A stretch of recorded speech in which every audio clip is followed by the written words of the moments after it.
Autoline Daily is brought to you by Bridgestone, passion for excellence.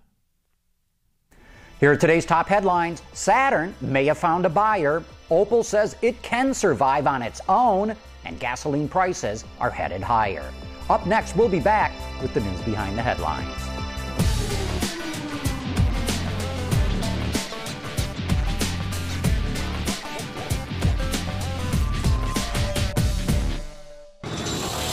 This is Autoline Daily for Thursday, April 16, 2009, and now the news.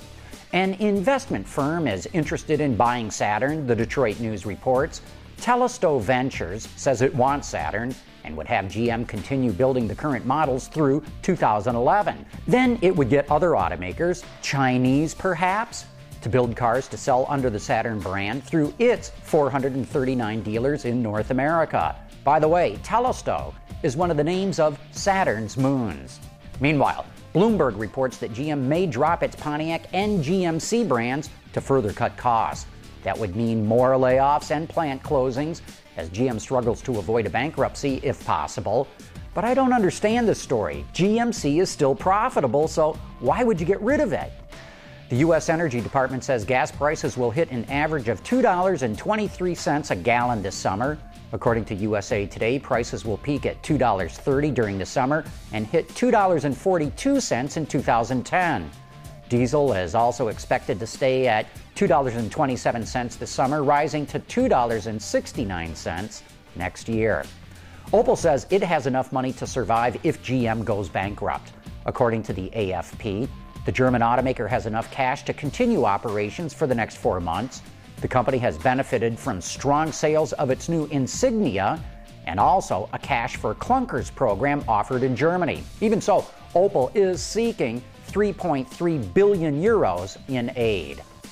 Tuks are motorized, three-wheeled rickshaws. They're popular in Asia and may soon go on sale in America. Tuk USA just got approval from the DOT and EPA to sell vehicles in the U.S. It plans on offering 14 models, including a 12-passenger bus and even a garbage truck. Under the hood, or rather under the seat, they're powered by a 650cc water-cooled 4-stroke engine and feature a 4-speed manual transmission. Prices start around $10,000 and run up to about $15,000 for high-end models. Autoblog reports they should get about 55 miles per gallon, or about 4.2 liters per 100 kilometers. Recently, GM announced that it plans to double its sales in China by 2013. That's a goal of 2 million units a year. To hit it, Gasgoo.com reports the company may soon have to build another factory. It already operates 7 joint venture facilities in China, 5 with SAIC and 2 others with SAIC and Wuling. GM hasn't committed to investing in an 8th plant yet. It could try to squeeze more volume out of its existing facilities. Coming up next, a look at the sporty new Hyundai Genesis Coupe. We'll be back right after this.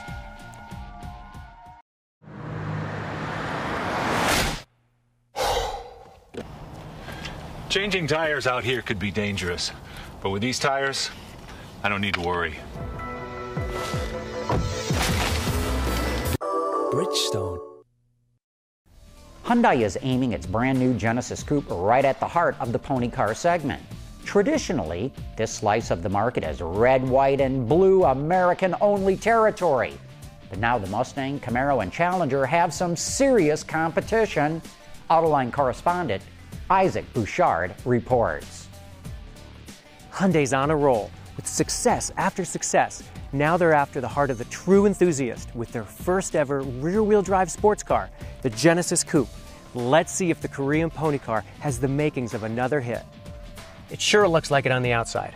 It's dynamic, it's modern, it's cutting edge. Thanks to those complex curves and that reverse cut window line, it really stands out. Inside, it's good as well, like all recent Hyundais. Nice quality materials, a supportive seat, and terrific control relationships for the drivers. And lots of standard equipment. But the real hardware is under the hood. There's 2 powertrains available, a 2.0T, which is a 2-liter intercooled turbo, putting out about 210 horsepower, 223 pound-feet of torque at very low 2,000 RPM. And then there's also a 3.8-liter V6 engine, dual continuously variable valve timing, all aluminum construction, 10.4 to 1 high compression ratio, factory cold air intake on both engines. That V6 is putting out 306 horsepower and 266 pound-feet of torque. So both engines are very strong. The 2-liter obviously provides a little bit better fuel economy, and but they both have their buyer that they're expected to attract. But what you really want to know is, how does the Genesis Coupe run? What really separates the Genesis Coupe is the way it handles and the way the steering feels, which is courtesy of rear-wheel drive, allowing those front wheels to do one thing, steer, and do it really well, giving incredible tactile feedback to the driver. The chassis itself is poised and predictable. There's a little bit of initial push, but it's easily neutralized by trail braking, and the rear end can be incredibly playful if the driver's up for it.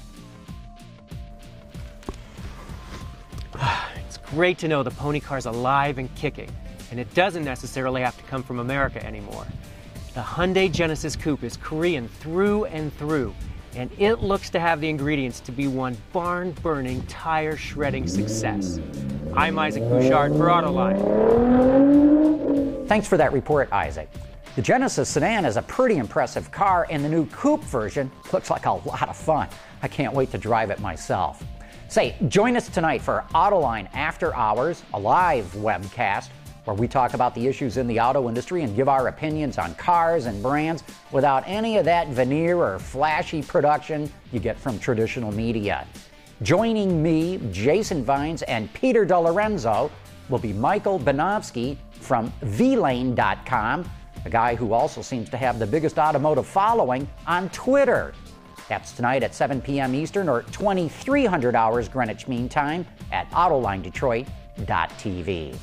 And that's it for today's top news in the global automotive industry. Thanks for watching. We'll see you tonight and tomorrow.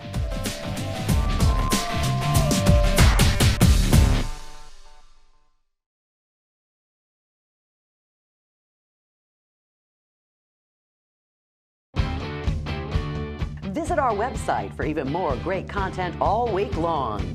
Autoline Extra, Dawn's Journal, podcasts, and even more. So click over and get the inside view at AutolineDetroit.tv.